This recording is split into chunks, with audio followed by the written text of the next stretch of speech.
Olá pessoal, tudo bem? Sou Carlos Henrique, professor de Biologia e Saúde Pública do IFRN Campus São Paulo do Potengi, e falaremos hoje sobre a Covid-19, a gripe espanhola e a correlação dessa gripe espanhola com a Primeira Guerra Mundial.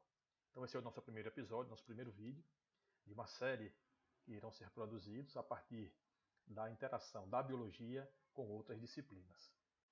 Então falaremos um pouco sobre a nomenclatura viral. Então, já que é bastante recorrente na mídia encontrarmos expressões como H1N1, H3N2, Covid-19, né? São expressões que são utilizadas para diferenciar os diferentes tipos de vírus que encontramos por aí.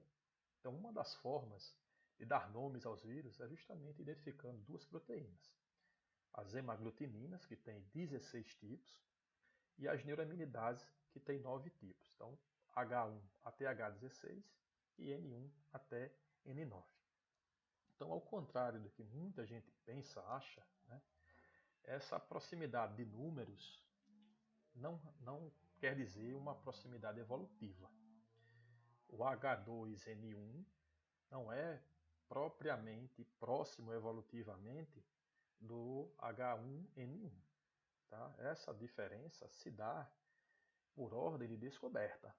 Então, se eu tenho o H1N1 e eu descubro uma nova hemaglutinina, ela passa a ser chamada de H2N1 e assim sucessivamente. Se eu encontrar uma nova neuraminidase, então também vai mudar o número das neuraminidases. Então, como é que é feito essa identificação? Então, é a partir do reconhecimento de anticorpos, tanto anti-hemaglutininas como anti-neuraminidase. Se eu tenho um anticorpo, uma hemaglutinina, por exemplo, que não reconhece a hemaglutinina 1, então passa a se chamar hemaglutinina 2. Ok? Bom, aqui nós temos as duas proteínas em destaque. Aqui nós temos a hemaglutinina e aqui nós temos a neuraminidase. Então, em comum, as duas têm a função de se ligar a uma proteína presente na membrana da célula hospedeira, né, que é chamada ácido ciálico. Então, levando para o lado da hemaglutinina, ela vai se ligar a esse ácido ciálico, que é essa porção verde aqui, tá? E a estrutura vai ser endocitada pela célula e colocada dentro de uma vesícula, tá? Uma vesícula digestiva que vai lançar ali, vai diminuir, na verdade, o pH dessa vesícula na intenção de dissolver o material que acabou de entrar na célula. Com a diminuição do pH pela vesícula, a hemaglutinina ela vai mudar a sua forma, expondo essa nova área aqui que está em vermelho. Tá? Então essa nova ligação vai fazer com que agora o vírus que estava presente dentro da vesícula possa sair da vesícula. É uma forma fantástica de parasitismo, já que o vírus ele cria mecanismos para se defender de qualquer ação da célula. Tá? Então, e a partir daí, esse vírus faz o seu mecanismo, tá? Replicando e produzindo novos vírus a partir do mecanismo celular dessa célula hospedeira. E a neuraminidase? Então, a neuraminidase ela também tem essa função de se ligar ao ácido ciálico. Só que agora, essa neuraminidase ela vai fazer com que os novos vírus agora possam sair da célula hospedeira e possam infectar uma gama de células novas. Tá? Então elas têm funções antagônicas, mas têm a função de se ligar à mesma molécula que é o ácido ciálico. Tá? Então essa capacidade que a neuraminidase tem de cortar o ácido ciálico, tá? Para poder sair da célula hospedeira, ela é comprometida por inibidores que são os antivirais que tomamos para diminuir a carga viral. Okay? Então iniciaremos nosso assunto sobre gripe espanhola associada à Primeira Guerra e o Covid-19, tá? Fazendo aqui a relação, né? A primeira pandemia do século XXI, ela ocorreu em 2009, 2010, que foi um vírus de gripe, influenza tipo A, H1N1. Né? Antes, no século XX, obtivemos 3 pandemias em intervalos de várias décadas, tá? A mais grave delas, contada em vários livros, vários registros. Nós temos a gripe espanhola, que também era um vírus tipo influenza tipo A, H1N1, e ficou sendo chamada de gripe espanhola. Tá? Nós iremos falar um pouco sobre o termo gripe espanhola um pouco mais à frente, tá? E tem números estimados aí de 20 a 50 milhões de mortos no ano de 1918 e 1919. Então nós também temos pandemias mais leves, como a gripe asiática, tá? Que aconteceu em 1957, 58. E em 68 nós tivemos a gripe Hong Kong, que era também um tipo, influenza tipo A, H3N2, sendo estimados aí o número de 1 a 4 milhões de mortes. Bom, não há como falar de gripe espanhola se não contextualizarmos com a Primeira Guerra Mundial. Então, para isso, vou chamar quem entende do assunto, o professor Kleber Gavião, professor de História do Instituto Federal, e que vai dar essa palhinha para vocês. Valeu? Aqui, ó. Olá pessoal, meu nome é Kleber, professor de História. Eu estou aqui para falar um pouquinho para vocês sobre alguns dos elementos que ajudam a gente a entender a Primeira Guerra Mundial, né? Então, se a gente for pensar o que era o continente europeu nesse momento, né? Ele vivia um período de paz que já perdurava há algum tempo, né? Então, o último grande conflito que a gente vai ter nesse período eram as guerras napoleônicas, né? Que se encerram em 1815. E se você quiser um recorte não tão longo, né, um conflito com uma expressão mais pontual, mas não menos importante, você tem a Guerra Franco-Prussiana, 70, 71, cujo desdobramento vai ser a Comuna de Paris, né?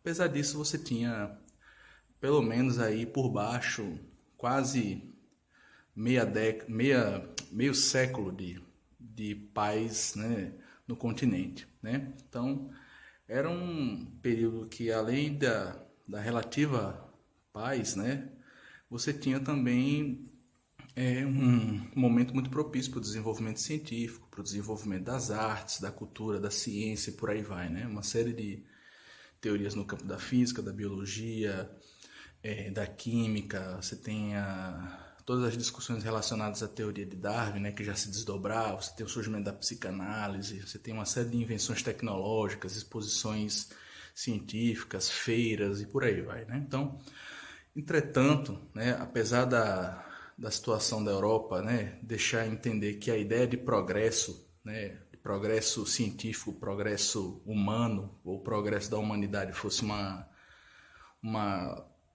fator inevitável, né, você tinha, apesar disso, né, uma série de outros elementos, né, que estavam subterraneamente, né.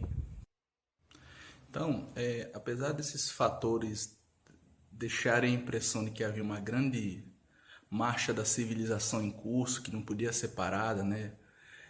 Os elementos que vão dar origem à Primeira Guerra Mundial, eles já estavam lá. Eles estavam adormecidos, mas eles estavam lá. Então, o primeiro elemento que eu destacaria, né, que ajuda a entender a emergência da Primeira Guerra, é todo um conjunto de movimentos, sentimentos e, por que não talvez dizer, ressentimentos de caráter ultranacionalista que vão aparecer nesse período, né? Então você tem a emergência de um discurso pan-germânico, né, a unidade dos povos germânicos, capitaneado principalmente por um Estado-nação novato aí no jogo das potências, que era o Estado Nacional Alemão, né, muito orgulhoso do seu grande potencial militar, do seu potencial de destruição com seu exército, muito cioso dos seus valores nacionais, né? Então, você tem aí, juntamente com esse discurso pan-germânico, você tem também um Estado alemão emergente, que vai ter um papel ativo, né, nas principais crises diplomáticas que vão se suceder até o desenrolar da guerra, né? Você vai ter também um elemento, né, que é um movimento, né, um discurso do chamado também pan-eslavismo, né? Os povos eslavos, né, que eram conjunto de populações bastante variadas, né, mas que afirmavam uma unidade étnica ali no conjunto da Europa, também vão se organizar em torno desse discurso de unidade, né, de que os povos eslavos constituíam um só.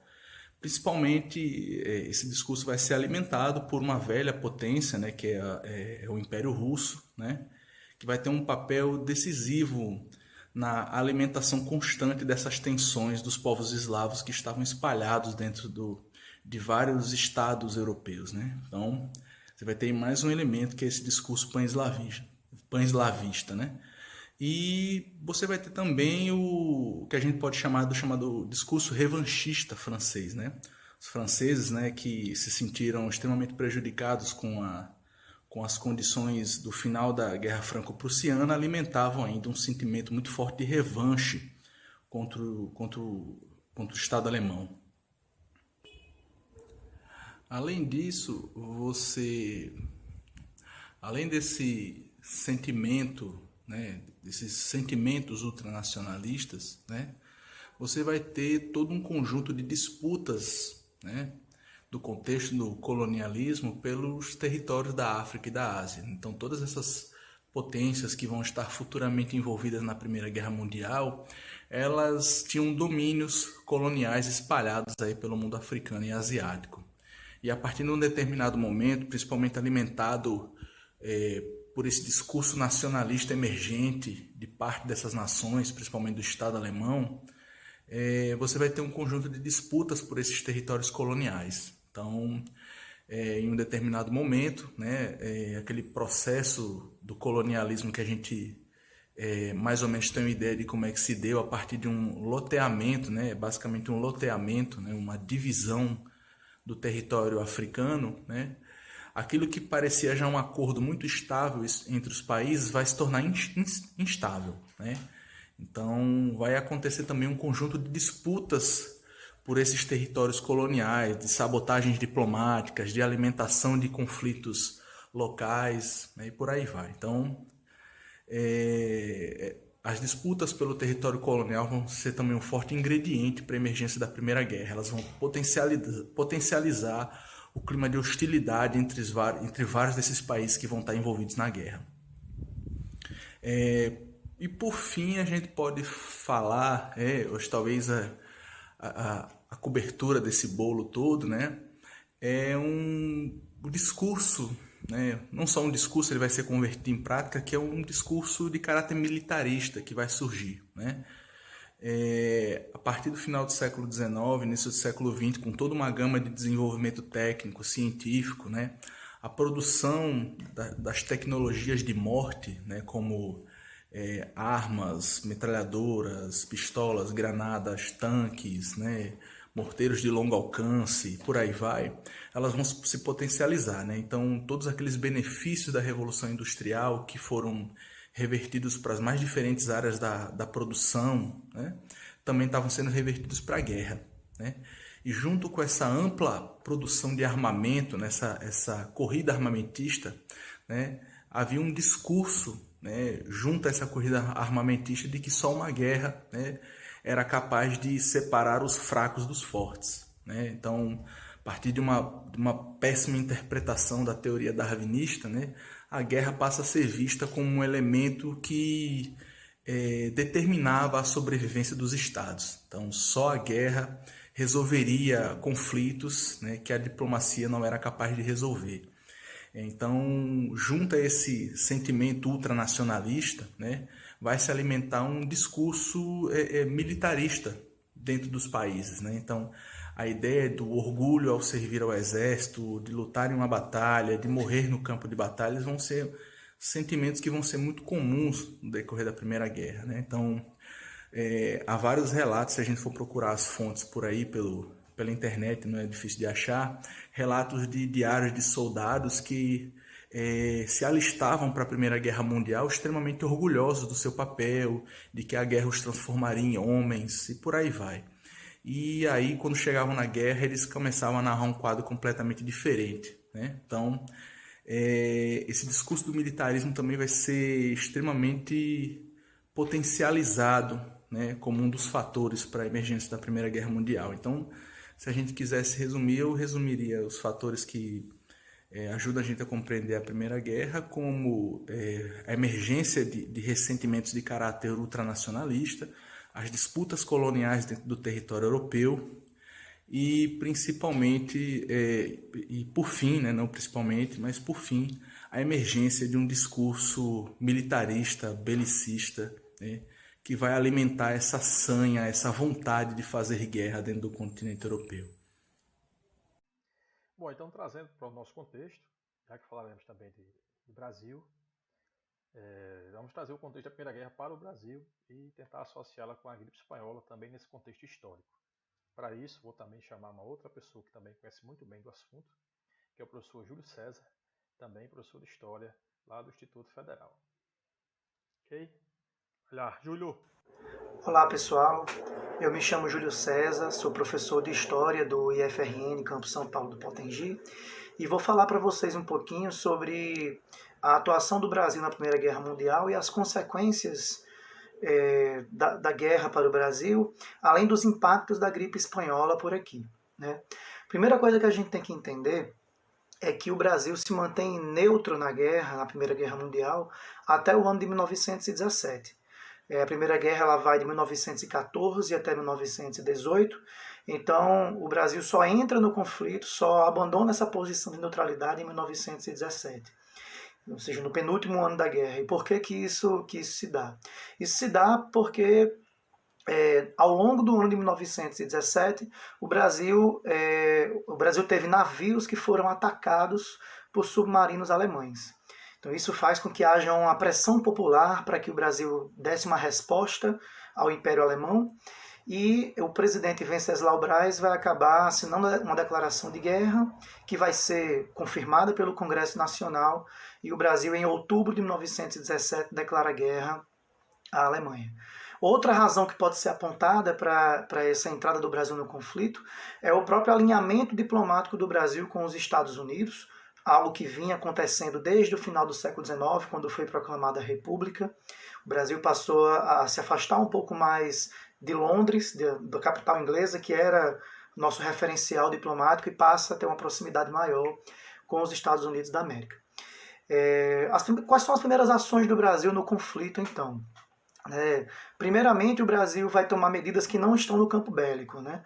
Mas sim que se referem aos alemães que residiam aqui no Brasil. Eles vão ser proibidos de estabelecer relações financeiras com o exterior, e além disso, a gente vai ter que os alemães residentes no Brasil também vão ser proibidos de adquirir terras, né?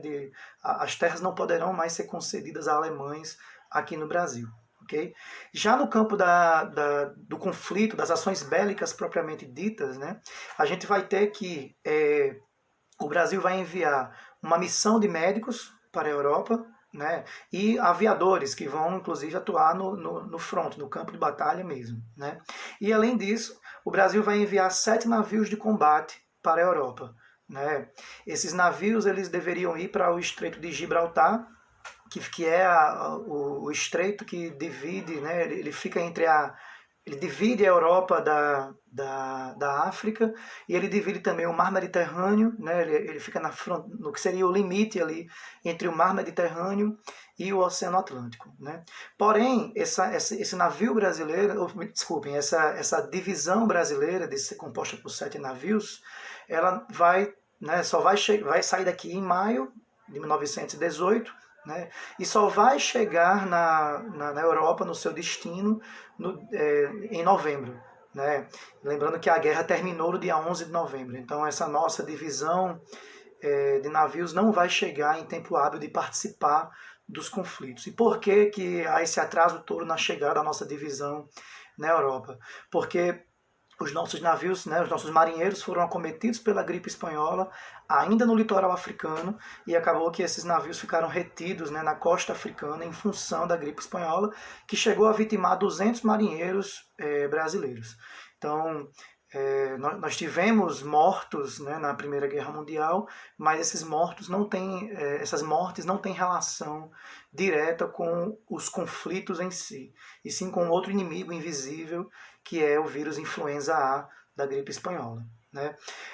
Podemos apontar ainda, como consequências da guerra para o Brasil, uma consequência que a gente poderia considerar positiva para a economia, que foi um estímulo ao desenvolvimento do nosso parque industrial.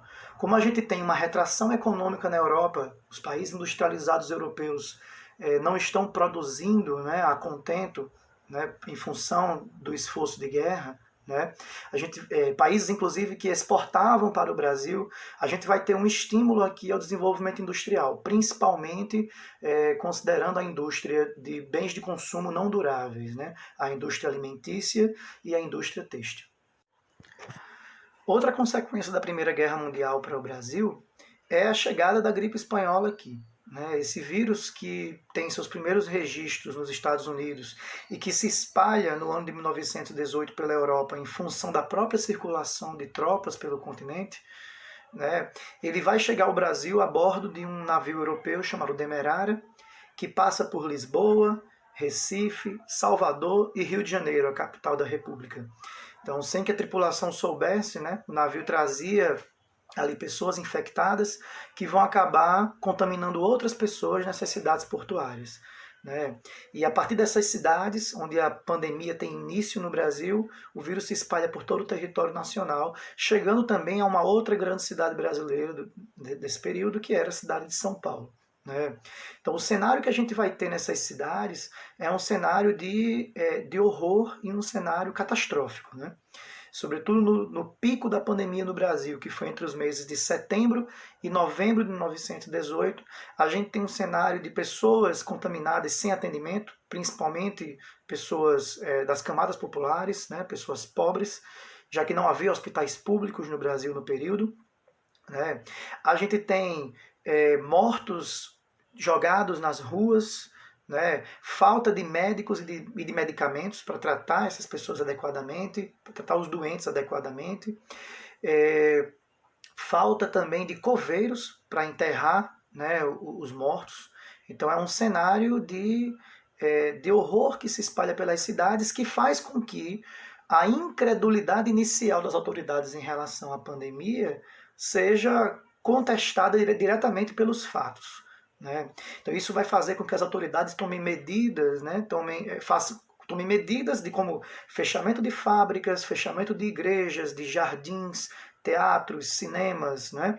Para evitar aglomerações, e esses órgãos de saúde pública vão começar a fazer orientações à população para que evitem aglomerações, para que tomem mais cuidado com a higiene. Né? E tudo isso vai levar a uma paralisação de boa parte das cidades brasileiras, inclusive do próprio Rio de Janeiro, capital da República. Os estudantes, por exemplo, né, vão ser aprovados no ano letivo de 1918 sem exames finais, já que não havia condição da continuidade das aulas. Né? Então é interessante também como a própria gripe espanhola ela vai afetar de maneira diferente as classes sociais. Né?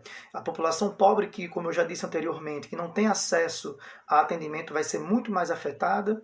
Por outro lado, os ricos, né, têm a possibilidade de se isolar em casas de campo, de evitar aglomerações, né, e de tratar com mais qualidade, vamos dizer assim, os seus espanholados, que era como os doentes da gripe espanhola eram chamados. Né? A gente vai ter, mas também a gente não pode imaginar que pessoas da elite não foram vitimadas pela gripe. Né? Então, o próprio presidente da República eleito, Rodrigues Alves, morreu de gripe espanhola antes mesmo de assumir como presidente. Ele morreu em janeiro de 1919. Né? O saldo que essa gripe deixa no Brasil é um saldo de 35 mil mortes oficiais. É bem provável que tenhamos aí como temos hoje também na pandemia do Covid-19, uma subnotificação. Então, acredita-se que o número de mortes por gripe espanhola no Brasil seja muito maior do que esses 35 mil óbitos registrados oficialmente. Né? Existem também consequências econômicas da pandemia no Brasil. Então, a economia cafeeira, que dependia das exportações para sobreviver, né, ela vai passar por dificuldades, já que há uma restrição do transporte de mercadorias pelo mundo inteiro. Né, e isso vai dificultar para que os produtores de café brasileiros, né, vendessem o seu produto para os países europeus, para os Estados Unidos, países também bastante afetados pela pandemia da gripe espanhola. Né. Uma outra consequência da crise dessa crise de saúde pública é um olhar que as autoridades vão ter sobre as políticas de saúde pública no Brasil. Então a gente vai ter, por exemplo, a criação do Departamento Nacional de Saúde Pública em 1920, que pretendia unificar mais as políticas de saúde no nosso país. Esse Departamento Nacional de Saúde Pública ele seria o embrião do Ministério da Saúde, que foi criado em 1930. Bom, então depois das explanações do pessoal da história, né, sobre a Primeira Guerra, então agora nós entraremos na parte biológica da gripe espanhola e da Covid-19. Então a gripe espanhola ela é um vírus de influenza tipo A, H1N1, né, contaminou um quarto da população mundial, dados da época, e que provocou números controversos de 17 a 50 milhões de pessoas.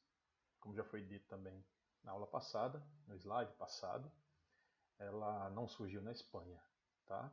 Ela tem estudos que mostram que ela surgiu na cidade do Kansas, nos Estados Unidos, e aí se disseminou para outros locais.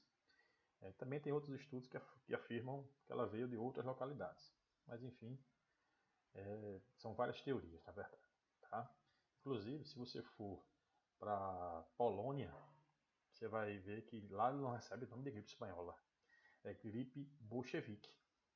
Tá? Bolchevique na Espanha, gripe francesa, na Alemanha, gripe de Flanders, no Senegal é gripe brasileira, no Brasil, né, também tem gripe espanhola, gripe alemã, tá? Enfim, recebe, dependendo do local onde você está, ela recebe diferentes nomes. Então foi uma pandemia em que precisou-se ser adotadas medidas para evitar o seu espalhamento pelo país. Tá? Então essa gripe no Brasil, ela não foi considerada uma gripe de grande importância, foi deixada de lado, apenas depois da quantidade de mortos conseguiu-se observar a sua gravidade e trazida, né, por um navio, foi trazida ao Brasil por um navio chamado Demerara, um navio que trazia correspondências e trazia passageiros vindos de Liverpool, a cidade de Liverpool na Inglaterra e Lisboa em Portugal, parando em Recife. Então em Recife, uma pequena nota, tá, onde faleceram 2 senhoras, apenas uma pequena nota, e sem saber que ali trazia a morte, né, para milhares de brasileiros. Inclusive vitimando o presidente eleito, Rodrigues Alves, que morreu antes de tomar posse. Então, como ele morreu antes de 2 anos de mandato, assumiu o vice, o Delfim Moreira, que convocou novas eleições. Então, é importante frisarmos aqui a questão da atuação do Carlos Chagas, que um pesquisador bastante viajado, inclusive trouxe a ideia de quarentena nos Estados Unidos. Ele aconselhava que os passageiros, as tripulações de navios permanecessem nos portos por um período, né, que era uma quarentena, na verdade, para que pudesse ser observado se eles não estavam infectados. Então, essa pandemia da gripe espanhola, ela trouxe uma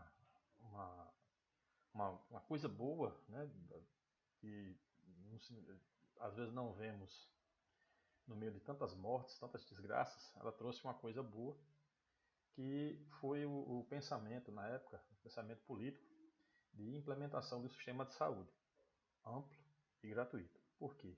que naquela época não se tinha ainda o Ministério da Saúde, que foi aparecer na época do Getúlio Vargas. Então o que se tinha era dinheiro público sendo investido em casas de saúde. Então eram essas casas de saúde, eram poucas, que recebiam esses doentes, recebiam uma pequena quantia do governo para que pudessem funcionar. Né? Então acredita-se que essa pandemia tenha sido a semente do SUS, que só foi aparecer, o SUS só foi aparecer após a Constituição de 1988. Tá? Essa pandemia ela foi tão grave, tão séria, que os próprios coveiros faleceram da doença. Tá? Então as pessoas que enterravam os mortos faleceram também, tá? E o governo precisou, infelizmente, chamar presidiários para que trabalhassem como coveiros. Tá? Inclusive também tem uma história do time do Fluminense, que num torneio do Campeonato Carioca, eles foram impedidos de iniciar a partida, porque boa parte do seu elenco tinha adoecido, inclusive sua principal estrela do time havia falecido da doença. Tá? Então o jogo terminou WO para a equipe adversária. Então, dentre as medidas de prevenção à gripe espanhola, nós temos aqui alguns relatos, tem aqui o panfleto distribuído na época, que está aqui melhor visualizado. Vou ligar aqui a câmera do computador, para que todos possam observar. Tá? Então, alguns conselhos que são bem semelhantes aos que temos hoje. Tá? Então, evitar aglomerações, principalmente à noite, não fazer visitas, tomar cuidados higiênicos com nariz e garganta, evitar toda a fadiga e excesso físico. O doente precisar procurar, nos primeiros sintomas, repouso. Okay? A questão das visitas, né? Evitar ficar de perto de pessoas doentes, as pessoas idosas precisam ter maior cuidado. Então, se assemelha muito ao que temos hoje. Né? O isolamento social ele tem também muita semelhança com essas dicas. Isso, né, em 1919, no finalzinho ali de 1918, 1919. Okay? Bom, falar um pouquinho agora do Covid-19. Tá? Um pouquinho das características do vírus e depois falaremos com mais detalhes no próximo slide. Vou tirar aqui a câmera do computador para visualizarmos melhor o slide. Então, o vírus é chamado de SARS-CoV-2 e a doença é o Covid-19, tá? Porque foi descoberto, é um coronavírus descoberto em 2019, que tem origem na cidade de Wuhan, na China, no mercado de peixes, onde se consome grande variedade de carnes de animais silvestres também, tá? E a sua principal característica é uma doença respiratória, né, grave. Tá? Então nós temos outros coronavírus que já apareceram, que é o SARS-CoV em 2002 e o MERS-CoV em 2012. Tá? Esse coronavírus ele é um ribovírus, porque ele é feito de RNA, seu material genético é RNA de fita simples, claro, né? E de cadeia positiva. Então, por ser de cadeia positiva, ele tem a função de atuar diretamente na síntese proteica para a formação de novos vírus. Tá? Lembre-se que o de fita negativa ele tem um trabalho maior. Né? Então ele vai produzir fita positiva, o RNA negativo vai produzir uma fita positiva, para essa fita positiva produzir outra fita positiva e atuar na síntese proteica. O positivo ele produz uma fita negativa, essa fita negativa produz outra positiva para produzir a síntese proteica. Tá bom? Então, essa é a função essa é a diferença da fita de cadeia positiva e da cadeia negativa.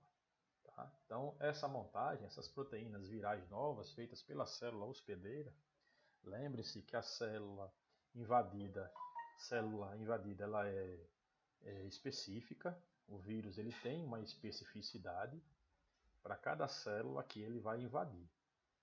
Tá? Essa montagem viral, ela é feita no retículo endoplasmático e no complexo de Golgi dessa célula hospedeira. Ok? Com relação às manifestações do vírus nos pacientes, as manifestações clínicas do coronavírus. Então, é um aspecto que se assemelha muito ao resfriado, tá? Porque afeta as vias aéreas, tá? Pode, inclusive, nas formas mais graves, transformar em uma pneumonia. Tá? Pesquisando sobre a doença, os dados mais atuais, os sintomas clínicos são principalmente respiratórios, né? E o paciente pode apresentar, além de problemas na respiração, dificuldades em respirar, febre, tosse e coriza. Tá? Então essa dificuldade em respirar, ela é em alguns pacientes bastante grave. Por isso a presença de respiradores no tratamento dessas pessoas. Tá? Então essas infecções respiratórias, elas são classificadas em 3 tipos. As brandas, né, que os sintomas são mais simples. As moderadas de curta duração, essas brandas e moderadas de curta duração são aquelas em que você pode se tratar em casa. Tá? E as infecções graves são aquelas que você precisa ir para o respirador, que é o quadro de alto risco, e para as pessoas do grupo de risco também. Tá? Então, o período de incubação desse vírus. O período de incubação é o período em que o vírus penetra no organismo e, a partir daí, ele vai infectar as células. Tá? Então, esse período de incubação do coronavírus, ele vai de 7 dias, de 2 a 7 dias, e pode chegar até 14 dias. Por isso que muitas quarentenas, elas são feitas a partir de 14 dias. Tá? O período de transmissão desses vírus principalmente quando persistirem os sintomas. Só que, em alguns casos, essa transmissão acontece por pessoas que não apresentam os sintomas, o que é o perigo. Então você pode ter uma infecção branda, tá? Conseguir transmitir, ou pode não ter sintomas e ainda assim transmitir a doença. Então, o diagnóstico pela coleta do material respiratório, por secreções do nariz, principalmente do nariz e boca, e também pelo sangue, a partir do PCR, que é o teste de maior sensibilidade que há, né, no mercado. Tá? Então, as medidas preventivas para diminuir esse contágio a melhor medida ainda é o isolamento social. Porque no isolamento social, nós evitamos o contato com pessoas assintomáticas, que podem transmitir, ou pessoas com sintomas brandos. O vírus ele tem a capacidade de se instalar em algumas superfícies, principalmente mãos também. Tá? Essas mãos sendo levadas à boca, ao nariz ou aos olhos, ela pode levar o vírus. Por isso que é importante cobrir boca, nariz, ao tossir ou espirrar. Tá? E além disso, desinfectar superfícies que você possa colocar sua mão. Tá? Então essa limpeza deve ser constante para que o vírus ele não consiga passar de uma pessoa para outra. Essa parte da aula, recebi algumas notícias no WhatsApp, né? A velha vovó do WhatsApp, em que comecei a comparar com as fake news da gripe espanhola. Se eu não colocasse aí algumas características, vocês não saberiam explicar qual é o do Covid e qual é da gripe espanhola. Né? Porque as pessoas, eu coloquei aí em amarelo, a que eu recebi da Covid, tá? No WhatsApp, e que eram também semelhantes na gripe espanhola. Tá? Então, era um castigo de Deus, castigo aos pecadores, né? À humanidade que estava pecando muito. Então, recebi essa mensagem. Né? Então, na gripe espanhola, a fake news que rolava na gripe espanhola é que o vírus ele era engarrafado pelos alemães, né? Já que eles tinham um grande poderio de submarinos, eles engarrafavam esse vírus e jogavam esses vírus pelos submarinos. Né? Então, essas garrafas elas iam até as praias, algum desavisado abria, achando que tivesse algum recadinho aí de alguém, perigo. Quando abria, respirava o vírus e ficava doente. Então tinha essa história. Né? Então, também tratamentos bem estranhos, como por exemplo, água quente com vinagre. Essa água quente com vinagre também recebi da Covid. Tá? Também recebi. Receita com várias infusões, né? Com receitas com coco, óleo de coco, tá? Até óleo consagrado também. Óleo sagrado aí. E talvez a fake news mais interessante é a questão da aguardente. Né? De acordo com o Museu da Cachaça, a cachaça com mel e limão, ela prevenia do vírus. Né? Havia uma prevenção nessa parte. Então, a do Covid, por incrível que pareça, todas essas fake news aí eu recebi do WhatsApp. Tá? Recebi por aplicativo de mensagem. Então, quem aqui não viu que o vírus foi produzido em laboratório, né, que o gargarejo com água quente, sal, eliminava o vírus, a questão do alho e do azeite também, e essa aí também é dos 3 comprimidos de aspirina dissolvidos em suco de limão fervidos com mel. Então, se a pessoa não morrer de Covid, morre dessa mistura aí. Tá? Então, só para ilustrar que fake news não é uma exclusividade de hoje. Já existia, hoje bem mais, né? As redes sociais, elas potencializaram essas fake news. Então, gente, chegamos aqui ao fim da nossa aula. Tá? Queria agradecer aos professores de História, ao Júlio e ao Kleber, pela presença nessa aula que foi feita com muito carinho. Peço desculpas se o barulho não ajudou. Eu moro perto de 2 hospitais do batalhão da polícia, então sempre aparece aí uma viatura, uma ambulância levando gente, né? Levando pessoas para vários lugares. Mas agradeço. Então esse é o nosso primeiro episódio de outros que virão. Então vou colocar aqui nessa página de rede social e espero que vocês continuem assistindo, tá? E compartilhem, né? Compartilhem, estudem bastante. O período de pandemias, né? É bastante proveitoso ficar em casa e se concentrar para estudar, tá? Então conto com vocês para o próximo. Um abraço e até mais.